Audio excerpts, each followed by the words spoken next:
1 महीना बीत गया था। पीहू के डर ने गांव के लोगों को पागल कर दिया था। कोई स्कूल नहीं जा रहा था। बच्चे खिड़कियों से पीछे छुप के बाहर झांकते थे, लेकिन पीहू अभी भी उसी स्कूल के सामने बैठी मिलती थी। जुबान पे एक ही लफ्ज, मुझे भूख लगी है। फिर एक दिन गांव में एक बड़ा तांत्रिक आया। सुना था 1000 भूत प्रेत भगाए हैं उन्होंने। तांत्रिक गांव में कदम रखते ही एक आदमी से पूछा, ये गांव इतना शांत क्यों है? आदमी बोला, हमारे गांव में एक छाया घूम रही है जो मुझे भूख लगी है बोल के इंसान को निगल रही है। तांत्रिक ने आंख बंद की और जो देखा वो चौंक गया। फिर उन्होंने गांव वालों को बुलाया और बोला, वो बच्ची की आत्मा किसी वस्तु में बंद है, हमें उसका असली घर ढूंढना होगा, वहीं कुछ मिल सकता है। फिर एक रात गांव के 2 जवान साहसी लड़के पीहू का पीछा करते हैं और देखते हैं पीहू एक पुरानी झोपड़ी के अंदर जाती है। दोनों चुपके से झांकते हैं। पीहू एक पुरानी गुड़िया के सामने और उससे बात कर रही होती है जैसे वो जिंदा हो।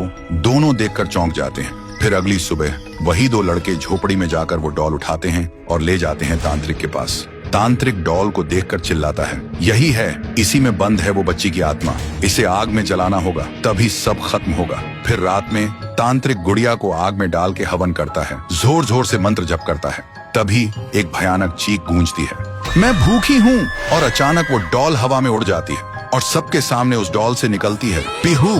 और जिन लोगों ने उस डॉल को छुआ था उनके शरीर एक एक करके पंडित जैसे फट जाते हैं। ये सब देखकर तांत्रिक भागने लगता है, लेकिन अचानक रास्ते बंद हो जाते हैं। वो पलट के देखता है, उसके सामने खड़ी होती है पीहू और वो बोलती है, तू मुझे जलाना चाहता था, अब तू जल। एक ही सेकंड में तांत्रिक के शरीर में आग लग जाती है और वो जलकर राख हो जाता है। उस रात के बाद गांव वालों को सब समझ आ गया था। पीहू ने सिर्फ उन्हीं को मारा जिन्होंने उसे दर्द दिया था, भूखा छोड़ा था। बाकी सब लोग ठीक थे। अगली सुबह गांव के सब लोग पीहू के सामने खाना लेकर आए और रो पड़े।